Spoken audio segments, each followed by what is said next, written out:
Welcome, everyone, and thank you for attending the 12th offering in our fall webinar series, Talk, They Hear You, Talking with Your Teen About Alcohol, Drugs, and Choices, presented by Colleen Judge and Diane Ferrara.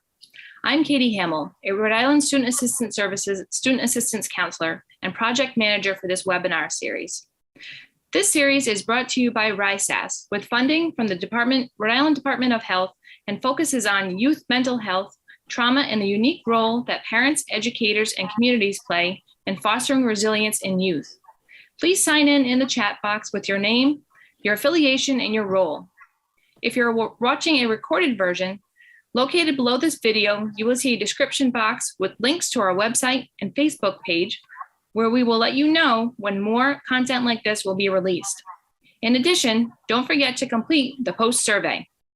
By completing this survey, you will have the ability to receive a certificate of completion, CEUs, and be entered into a drawing to win a $100 gift card.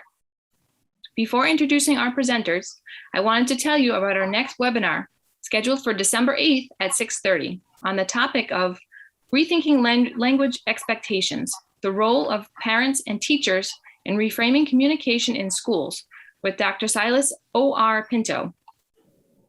To register for these and our other webinars, please go to our website at www.risas.org.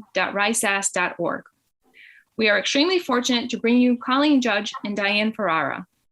Colleen Judge is the Director of School-Based Services at Rhode Island Student Assistance Services. She is a licensed mental health counselor with over 25 years experience in the counseling field, including providing substance use prevention and early intervention services in schools as a student assistance counselor, and individual and family therapy in private practice. Colleen received a master's degree in human development and family relations from the University of Connecticut. She has her own personal experience raising 4 young adults. Diane Ferrara is a clinical supervisor at Rhode Island Student Assistance Services, where she has been employed since 2001. She spent 19 of those years as a student assistance counselor at Pilgrim High School in Warwick. Prior to that, she had a 12-year career in early education. In addition, Diane has been in private practice since 1999. She received her BS in Human Development, Counseling, and Family Relations from URI and her MSW from Boston University. So without further ado, I will turn this over to Colleen and Diane. Thank you, Katie. Welcome, everyone. Thank you for joining us this evening. Colleen and I would like this to be an interactive experience for you, more of a conversation than a lecture. Since the number one rule of parenting is do not lecture, we'd like to be good role models for you and avoid lecturing. So please join us in this conversation as much as that is possible in this virtual meeting world by typing your questions into the chat box as we go. We invite you to ask questions about how to handle specific situations. That being said, keep in mind we're being recorded, so feel free to say asking for a friend. One last thing, we'd love for you to keep your camera on, but we also understand that some of you may not feel comfortable doing so. The teen years are considered to be from ages 13 to 19. But as we all know, some 10-year-olds are often essentially teenagers. We're curious to know what the ages are of the teens represented here tonight. Please type into the chat the ages of the teens in your lives. How old is the teen that has brought you to this webinar tonight? I'm going to leave it up to Colleen to say 13. I can see the chat. 19. 18, 12, 19, 17. So as we expected, it's a wide range of ages. What you'll notice as we go forward is that some of our suggestions will be appropriate for younger teens and some for older teens. What we'd like is for you to take what you need and leave the rest. And we encourage you to be creative with the information that we're sharing with you tonight. Because parenting is an art more than it's a science. So you need to be creative. One thing remains the same no matter what the age of your teen, you matter. They are listening to what you're saying. So here are our objectives. 1, we'd like you to understand why it's important for parents and caregivers to have conversations with teens about substance use. And then we'd also like you to be able to, by the end of our webinar, we'd like you to be able to identify key moments to approach the subject of substance abuse with your teen and to communicate in a way that is going to let your teen be more likely to listen to what you have to say. And finally, we're going to provide you with examples of impactful conversations that caregivers or parents can have with their teens about issues of alcohol, marijuana, vaping, drug use. Those are our objectives for tonight. This next slide is sometimes being a parent of a teenager can feel like a thankless job, especially when they lock themselves behind closed doors for most of the time they're home, or they roll their eyes and turn up their nose at you when you're talking. I'm hoping that this next slide that I'm going to show you will offer you a little bit of comfort. The following statements came directly from teens via student assistance counselors. Student assistance counselors, or SACs as they are lovingly referred to, work directly with teens in middle and high schools throughout the state around substance use prevention and early intervention. The SACs ask students this question: what do you wish you could tell your parents? Here are some of their responses. I worry that our dog is secretly your favorite kid. I wish you knew how important it was that you never miss my game. I can study with my headphones on. I can't tell you when I'm sad because it makes you too worried. I'm trying. It's hard for me to admit that you're right about my ex. And lastly, and most importantly, even when it looks like I'm ignoring you, I am listening. Maybe not all the time, but more than you know. These statements warm my heart. I hope that they might do the same for you. Your teens are listening, watching, and thinking about you. Even when they look like they're not paying attention, they really are. If you'd like to read more of these responses, you can go online. These quotes are in a booklet that was created and published by Kent County and South County Prevention Coalitions. It's a handy little booklet that has a bunch of information in it that I think you might find helpful. Now I'm going to turn it over to Colleen so she can explain to you in further detail why you matter. And I'm going to warm everyone's hearts with statistics. Thank you, Diane. We often ask kids why they try alcohol and drugs to begin with, but equally important is it's why they don't use. And studies show us that 3 out of 4 teens say that their parents were the biggest reason not to drink or smoke. And this comes from the National Annual Drug Use Survey called Monitoring the Future. What teens are saying is they don't want to disappoint their parents. Kids don't want to disappoint parents that they feel a positive connection with. And aside from parental influence, does anyone want to try to guess what's the top, most widely stated reason that teens don't drink or use drugs? Just curious what people think. You have a strong influence. Any other ideas why they choose not to? Super simple. No thoughts on this? I'll give you the answer. Essentially, it's they don't feel like being high. Survey says that's the number one reason. They don't feel like it. We know from many years of counseling experience that people use drugs and alcohol to feel or not to feel, to not feel.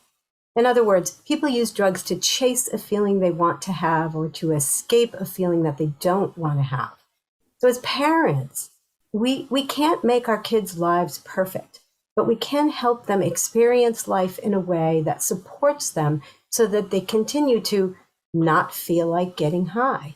Having supportive conversations with our teens is one way that we can help our teens not want or need to change how they feel inside. That being said, these are the latest results from the 2021 Rhode Island Student Survey. It's a survey done in middle and high schools throughout the state of Rhode Island. And it shows us that teens are struggling with lots of emotions. 1 out of every 5 students reported feeling very sad in the last 30 days. And more than a quarter of them reported feeling hopeless about the future. It's been a tough, intense couple of years. Most teens, however, are not struggling with major mental health issues.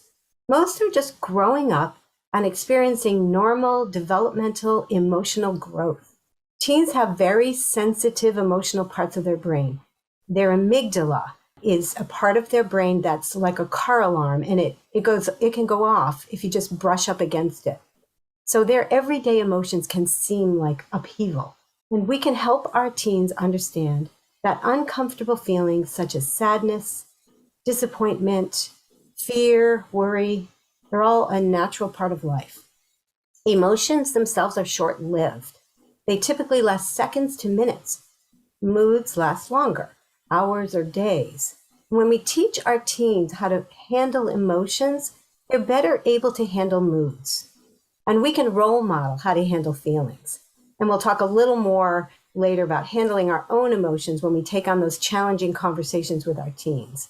Most important is to create an environment that's warm and accepting so that our teens feel supported when they do feel those inevitably strong emotions. One child using alcohol or drugs is one too many.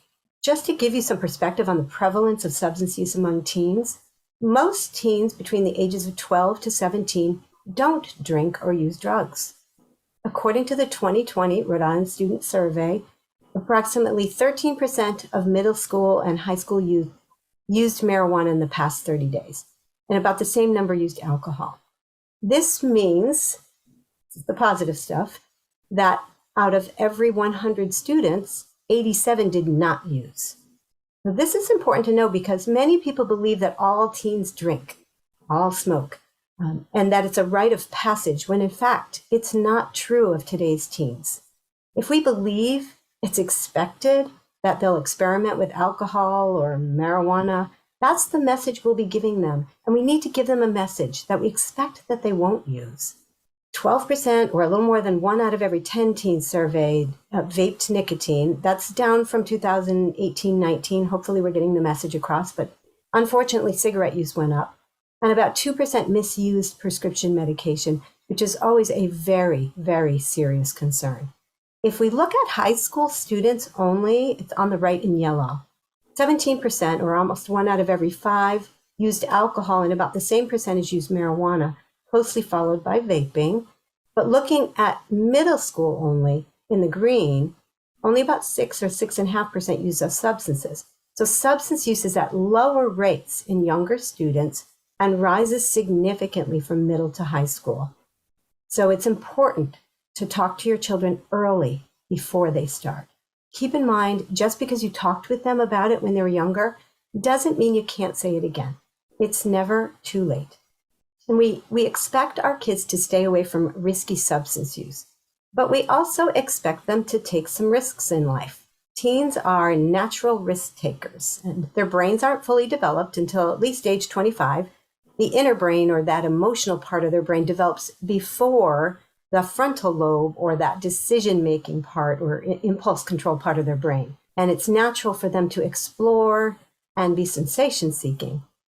It's just as natural for us parents to talk with our kids about the risks of running into the road to chase a ball, riding a bike without a helmet, avoiding studying to play video games. It's our job as parents to teach our children about risks and rewards in life. And we all perceive some things as riskier than others. If you look at the shorter line at the bottom of this graph, it indicates that Rhode Island students perceive marijuana to be less risky than alcohol, vaping, or other drugs. And this is concerning. As parents, we want to raise the perception of risk, or raise their awareness about how harmful drugs and alcohol can be. In the same way that we would say, I worry about you staying up so late because lack of sleep can affect your concentration and mood. We can say, I worry about you trying marijuana because if you smoke while you're young and your brain is still developing, it can affect your learning, your memory, or motivation.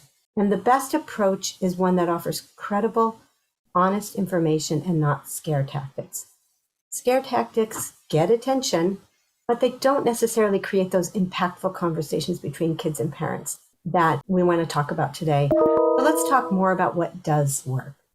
So Colleen's made a really good point of telling us that you matter, that your teens are paying attention to you. But let's take a moment to reflect, right? We were all teens at one point. let's use that experience to guide us. I'd like you to just take a moment now to call to mind an adult who you listened to when you were a teen. What do you remember about that person? What was it about that person that had an impact on you? If you're comfortable doing so, please share in the chat the qualities or characteristics that came to mind. They were honest and cared a lot. They used humor to keep things light. Yes. They were kind and listened to me, definitely listening. Yeah. Thank you, all of you, for sharing those qualities that came to mind. They were paying attention to what I was doing and expressed concern. These are all right on target of things that we're going to be talking about tonight. Yes. And let's keep those qualities and characteristics in mind as we move forward with this presentation. These attributes are just as important as the words you may say when talking with teens.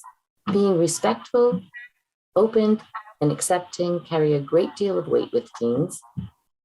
They are actually essential to gaining a teen's attention and trust. Remember, none of us want to feel judged, especially not teens. There was one more comment in the chat that I missed. What did I miss? Someone said... language arts teacher gave me good advice on friends. Ah, excellent, right? Good advice. Really good point. Yeah. Incredible advice. Now, let's take a moment to talk about how do you get these conversations started? When's the right time to do that?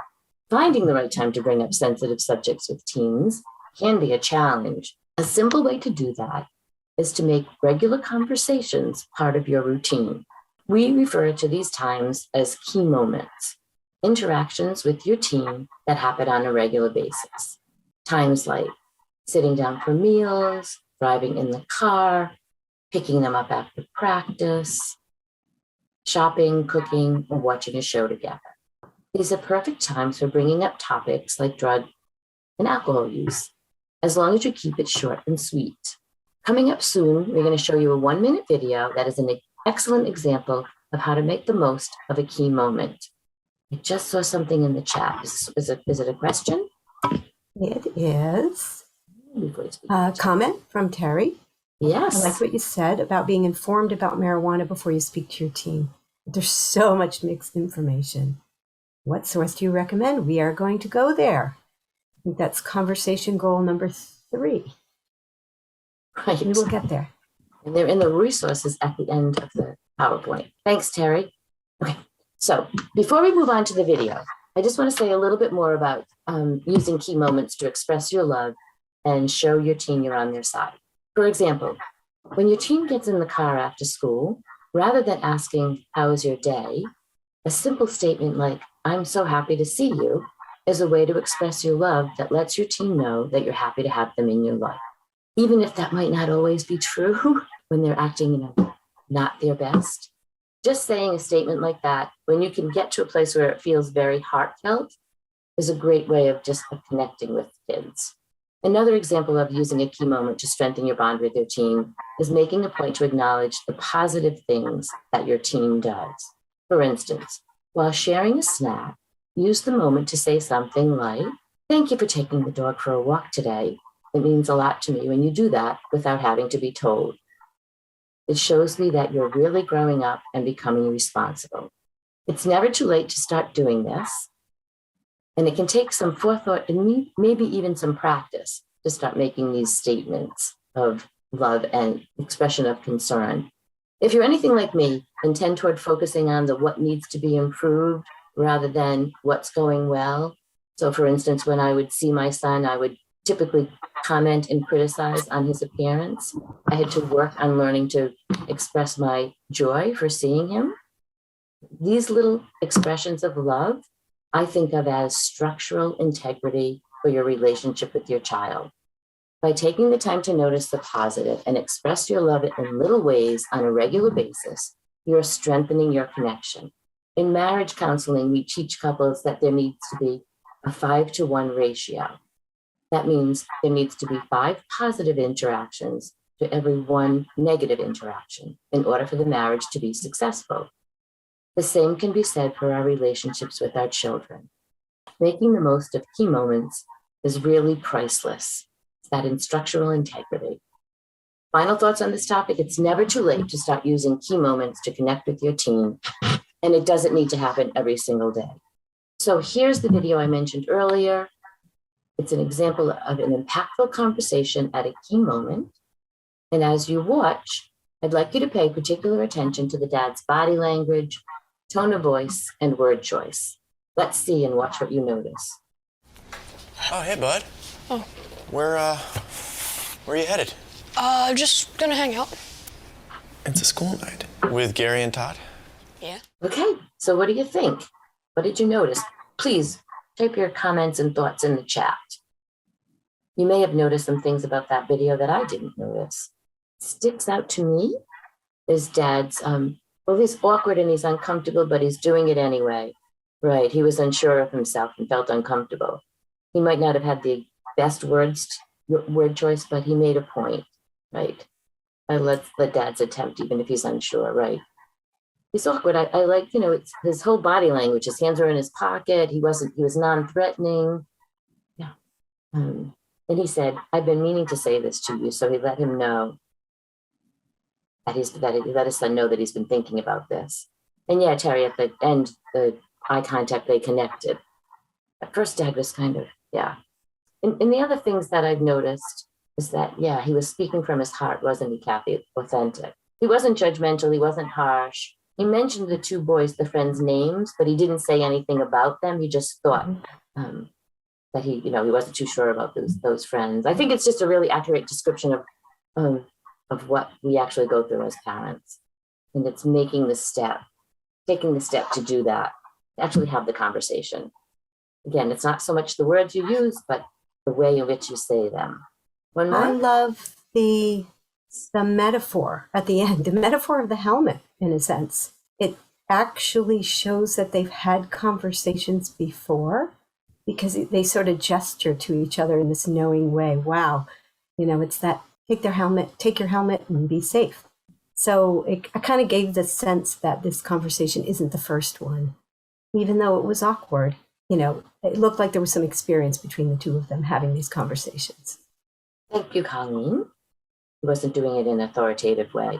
But actually, we're going to watch another video in just a minute too. But before I show you that video, I just want to talk about a different kind of key moment. This is a teachable moment.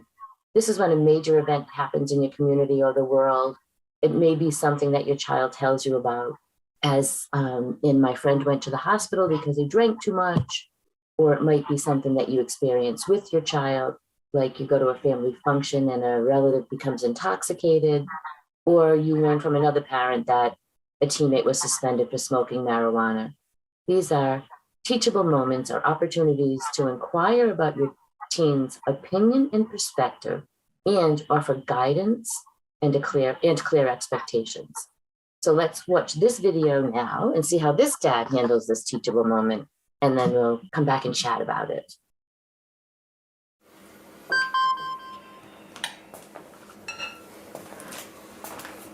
Email from school about the incident today. Scary. Tell me about it. Did you have any idea that was going on? Okay, comments on that interaction between father and daughter? What did you notice? Even if you noticed similarities between the other video and this. Yeah, Terry, he was very direct. Yeah, I think he had a little bit of a firmer tone to his voice. He wasn't afraid of the conversation. No, he went right forward. He got that text message and he went right to it. Yes, eye level with her, Kathy. Yeah.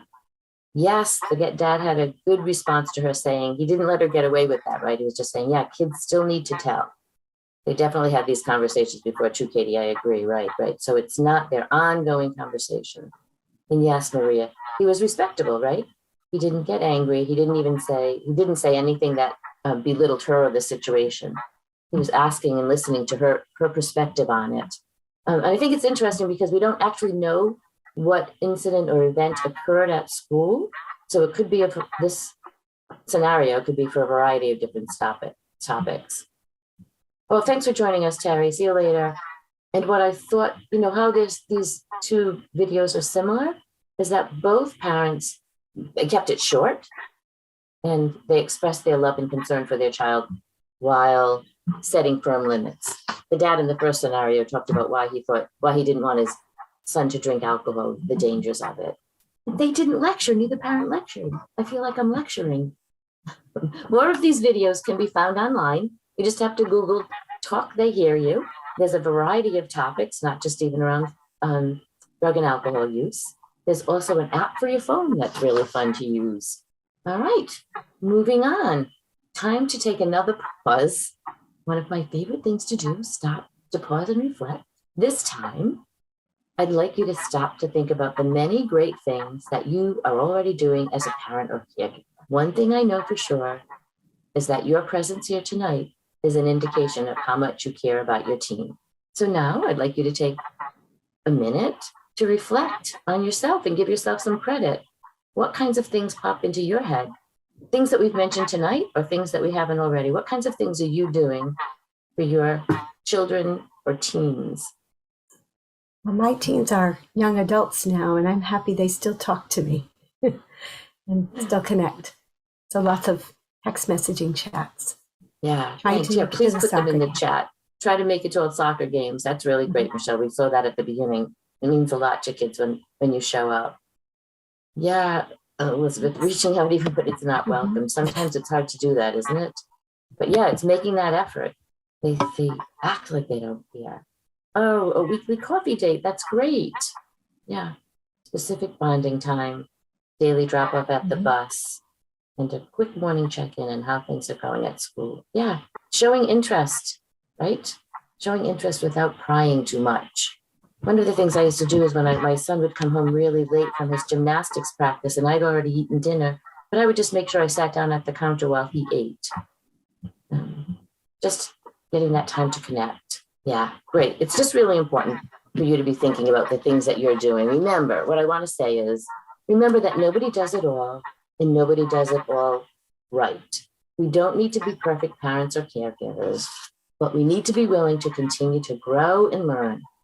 As your child grows, so will your approach to parenting. We hope that this webinar will help you add one or two new ideas or approaches to your parenting. And there are other ways that we communicate with our kids other than actual conversations. Today we're focusing on the conversation, but there's simple eye contact, spending time together. There are small things, and I think you gave some examples. Today we're just going to focus on actually having those conversations. So communication. Diane and I have over 50 years of combined experience working with parents and teens, and we've raised our own children. So there's so much that we could share. So this is going to be sort of a summary or a drive-through lesson in communication. The best place to start by calming yourself when you're about to approach a conversation with your teen. Be certain that you're ready to talk and ready to listen. Just pause, breathe. And the best mind to bring to a conversation is an open mind. So be truly interested in what they have to say and ask open-ended questions and focus completely on your teen. I think some of you mentioned, quick check-ins. It doesn't have to be a long conversation. It can be quick, but a total focus. You're making dinner. There can be a lot of whirlwind activity in a home. So just pausing and taking a little bit of time to fully use active listening. And active listening is when you let your team know that they're understood by reflecting back what you hear. So they know you heard what it was they said. And always use those I statements. I statements let you express yourself without your teen feeling judged, blamed, or attacked. Another great marriage counseling tip as well works with our children. And it goes something like this. When you don't come home on time, I worry that something terrible has happened. What I need is for you to call me as soon as you know you're going to be late so that I know that you're okay. So the focus is on the I and not so much what they're doing. Accept what they have to say. You might not like what they have to tell you, but if you want to have a productive conversation, be open to hearing about their experience.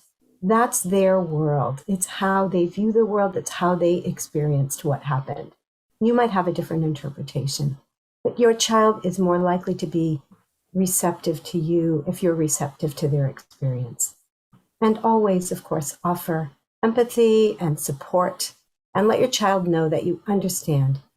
The teen years can be tough. Whatever their behavior is, drugs, alcohol, they're not a useful or healthy way to cope with problems.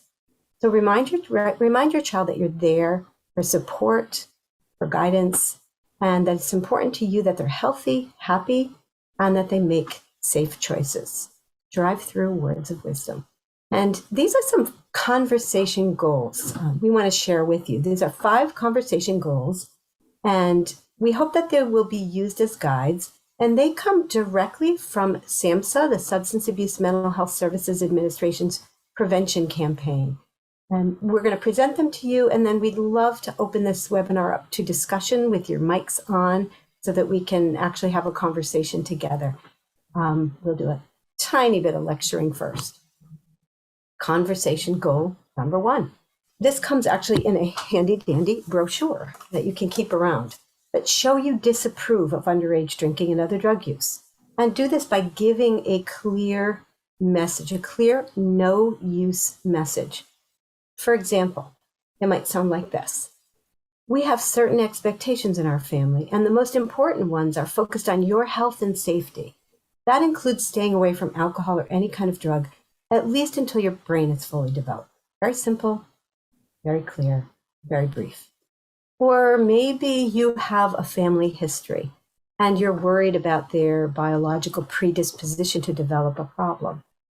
You might say, we have a family history of alcohol problems. You and I have talked about my grandmother and my uncle and how they struggled. It's important to me that you remember that trying alcohol or any substance at a young age will put you more at risk of developing a problem than the average person. It's of course helpful to be an informed parent, like knowing that the earlier a person starts using alcohol or drugs, the faster they'll develop a dependency on the substance. And that's why young people get addicted to vaping so quickly. In a matter of weeks, their young brain is hijacked and addiction can set in. In fact, there's some evidence that their brain may be being primed for addiction to other substances.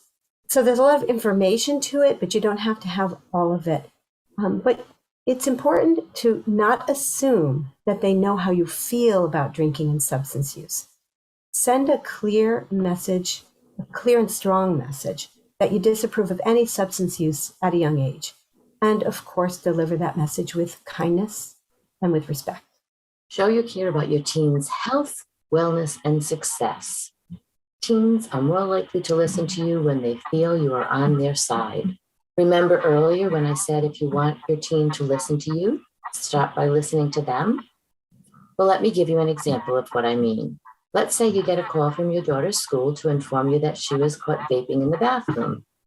You need to go pick her up because she's being suspended. On the way to school, take some time to reflect. Think about how you want to handle the situation. A conversation doesn't have to happen immediately. It's okay to say when you pick your daughter up, I'm concerned about what happened. We'll talk about it a little later. I'm going to take some time to think about this. By doing so, you're telling your daughter you care about her well-being. In fact, you care so much that you want to make sure that you can have a calm and thoughtful conversation with her. At this point, your daughter might not be in a place to have a conversation with you either. She's probably feeling upset about what happened.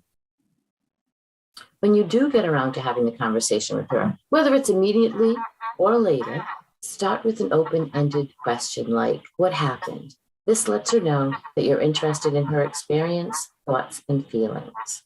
She might tell you she was curious and wanted to try vaping, or she might tell you that she's feeling stressed and thinks that the vaping helps her. Her responses will guide the direction of your conversation. Listening to what she has to say shows her you are on her side. Then you can weave in statements of concern for her well-being, along with factual information about the harmful effects of vaping. Something like, I'm concerned because the younger you are when you start vaping, the more likely you are to become addicted to nicotine because your brain is still developing. Let's talk about other ways to handle stress. So you're showing concern for the teen's health and wellness and success. Goal number 3, show that you're a good source of information about alcohol and other drugs. And I think Terry's comment before, or question before, I will answer here. Show that you're a good source of information. You want your teen to make informed decisions about alcohol and other drugs with reliable information about its dangers. You don't want him or her to learn from unreliable sources. And she's right, there are a lot of unreliable sources out there. So establish yourself as a trustworthy source of information. You might have to do a little bit of homework. But you don't have to be an expert on different types of cannabis or nicotine's effects on the brain. It just means be willing to seek the information or be willing to be aware of what's trending. For example, if your teen says, Mom, people smoked weed when you were a teenager and they turned out okay. They might even say that about you. An informed response might include, the marijuana of today is significantly stronger than years ago and more harmful. The THC in it can be 2 to 3 times more potent than it was 20 years ago. So if you don't have that information, you're not sure, you can consider looking up that information together. If your teen says something like marijuana helps with sleep or focus, show them where credible information about it can be found. Plenty of resources. I have a whole slide with some of those resources right at the end of this presentation. Yeah. SAMHSA, Substance Abuse Mental Health Services Administration website, has a wealth of information. NIDA, or the National Institute on Drug Abuse, does as well. And they even have a page just for teens. And it's interactive and almost like some game playing where they can learn about drugs and alcohol and get credible information. The Partnership to End Addiction, I think it used to be the Partnership for Drug-Free Kids, a wealth of information. And I believe that might be where the conversation goals came from. SAMHSA's Talk, They Hear You. But Partnership has a ton of information, whether the young person in your life is using or whether you're talking with them really early. And there are 7 regional prevention coalitions in Rhode Island. And they're excellent, and they provide up-to-date information for their communities as well. And I will send the link to their websites in our resources. And I think, other than that, I want to just share my all-time favorite statement from a teen that warrants an informed response, which is, but everybody vapes, or everybody drinks, or everybody smokes weed. I think when I've done these parent presentations, frequently parents are asking about how do I respond to that? And, if your teen says this, you might ask a little more about why it seems that way to them. It is possible. Maybe the kids they hang out with all do smoke or drink. That certainly would be a red flag. And you will need to be ready to listen and hear about their experience. And you might not like it. But you can also help them understand that teens tend to overestimate their peers' substance use. There's an old saying that bad decisions make good stories. And we're all hardwired to be drawn to negative information. Like the big headlines, they tend to be very negative. So it seems like everybody's doing it, when in fact they're not. And so that's factual information for teens. It feels to them like everyone's doing it. There's a lot less bragging about or posting about the times that teens are home watching TV with their little sister or hanging out at the mall. And that's something that you can have a conversation with them about. Goal number 4, show you're paying attention and you will discourage risky behaviors. Young people are more likely to drink or use drugs if they think no one will notice. So it's important to show that you're aware of what your teen's doing.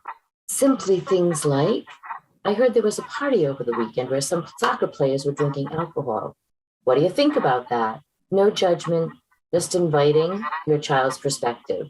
Or, hey, I noticed there was a lighter on your desk. I haven't seen that before. What's up with that? The goal here is not to get specific information. This is just a great opportunity to let your son or daughter, teen, know that you're paying attention and noticing.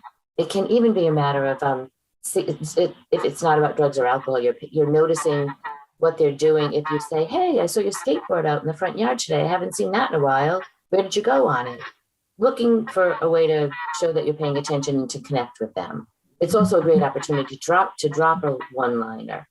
So if you're talking about the party that the soccer players are drinking at, you can also say something like, I hope you know I expect that you'll stay away from drugs and alcohol. Again, direct, quick, to the point, clear, but said with concern, not judgment or disciplinary in voice. That's goal number 4. Goal number 5, build your teen's skills and strategies for avoiding drinking and drug use. Even if you don't think your child wants to drink or try other drugs, there's lots of kids that really are just not into it. Your peer pressure can be a powerful thing. Peer pressure isn't that sort of typical or stereotypical middle school bully cornering a kid and saying, hey, if you don't drink this, you won't be cool.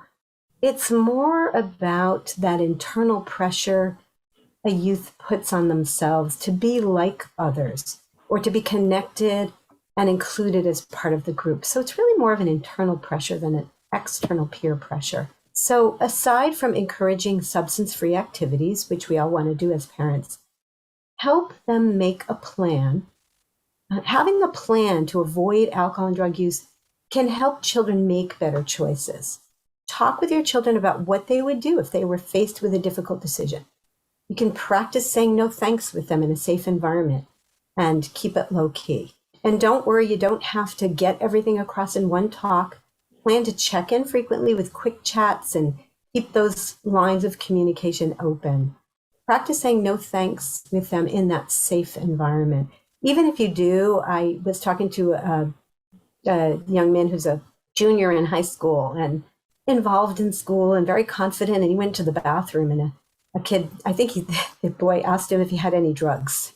And he said he was just completely bumbling. And he had some thoughts about what he would say before, and he felt confident, but he never really practiced responding to something like that. So you can sit with them and practice saying, no, I'm not into that.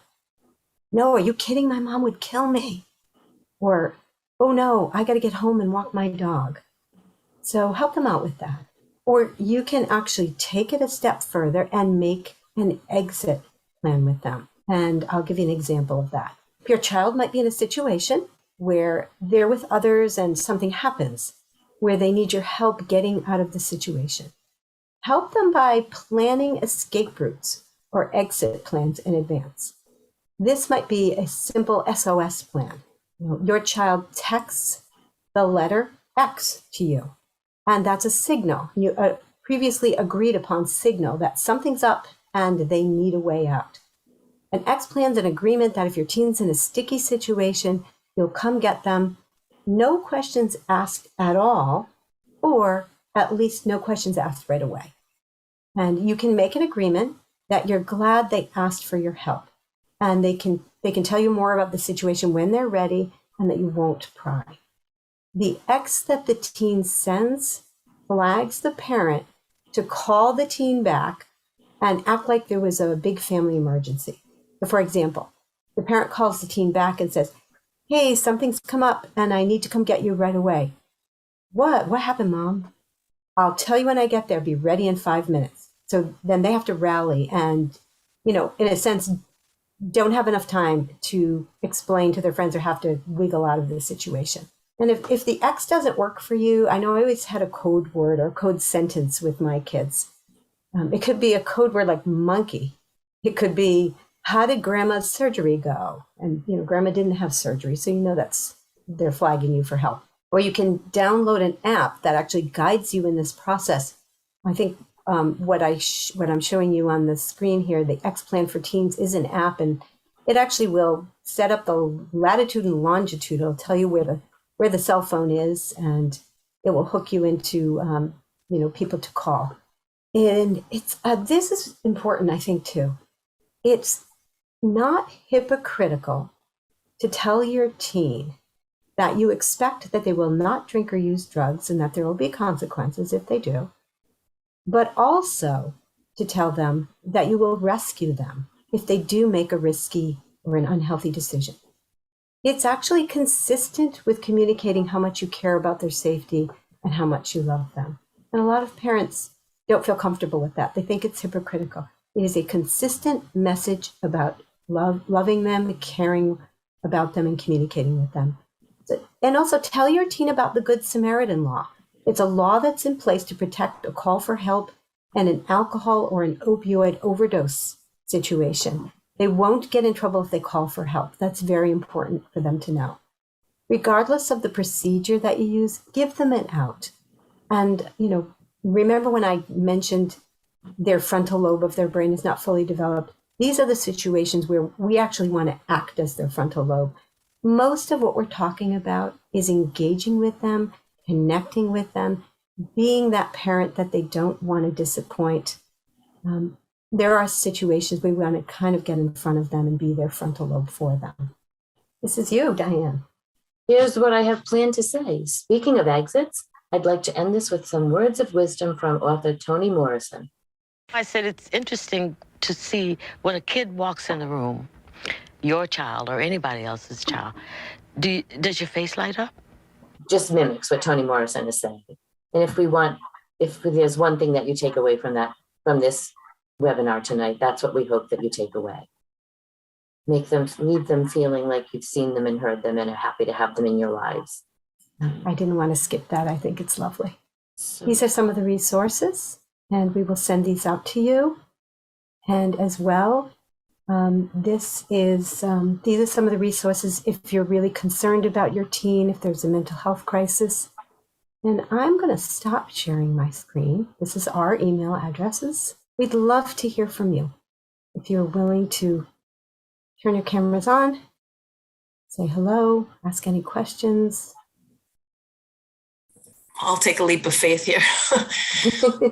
How you guys doing? I was the one that put in the chat about having a weekly coffee date. And I guess I'm just sharing it for the other parents as a tip, because what Toni Morrison was saying there, in the house, I feel like I'm always critical. Get this done, do that. Have you done that yet? Blah, blah. And I'm sure I get tired of hearing myself. But when we're out of the house and spending time together specifically, it's more of like, hey, what are your friends up to? What music are you listening to? And it's more of a dialogue, and it's been great. It's really helped strengthen our relationship. So just a little bit. And sometimes it's just a half hour a week, but it's nice because it changes the dynamic. Mm-hmm. As much for you as for your son, right? I hope for him. It's definitely for me. Yeah. Yeah, you're connecting and you're making memories. Yeah. I have a friend who jokes about that a lot with her kids. They go, oh, Mom, are we doing this again? We're making memories. And, there's sights, sounds, and smells, that go along with those memories. Mm-hmm. Mm-hmm. Oh, Thank you. Great. Michelle liked that exit plan. Great. Yes. Yeah. Mm. Yeah, I used that with my kids. My oldest son, there were a few scenarios where we really sat down and made plans together. And sometimes he would make me the bad guy. My mom is really not going to like this. Any other thoughts, questions? Thank you. Thank you all for joining us and for your input. Yes, thank you so much, Colleen and Diane. So for participants, thank you for attending. Remember to complete the survey in order to get your certificate of completion. CEUs, a chance to win a $100 gift card. The link is in the chat. We hope to see you back on December 8th at 6:30 for Rethinking Language Expectations, the role of parents and teachers in reframing communication in schools. Thanks so much, everybody, for attending.